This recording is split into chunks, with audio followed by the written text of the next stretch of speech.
থাকে যেসব বাসায়, সেসব বাসায় কিন্তু সবসময় ফল, একটু রুটি, বিস্কুট এগুলো এনে রাখতেই হয়। তো আজকে আমরা টেস্কো গেলাম, গিয়ে ভাবলাম কিছু ফল টল নিয়ে আসি। তো এখানে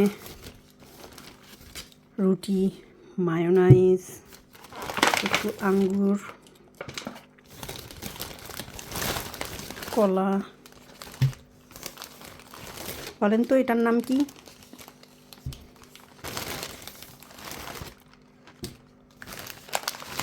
তারপর একটু পামকিন সিড এখানে কি সুন্দর করে পাওয়া যায় দেখেন। বাংলাদেশে আমাদের মনে আছে ছোটোবেলায় মিষ্টি কুমড়া কাটলে তারপর মা একটু তেল দিয়ে একটু লবণ দিয়ে ভেজে দিত, এত মজা লাগতো, খোসা সহই চাবিয়ে খেয়ে ফেলতাম। আপনারা কি কেউ খেয়েছেন? অনেক মজা কিন্তু, এবং খুবই মানে স্বাস্থ্যসম্মত একটা জিনিস।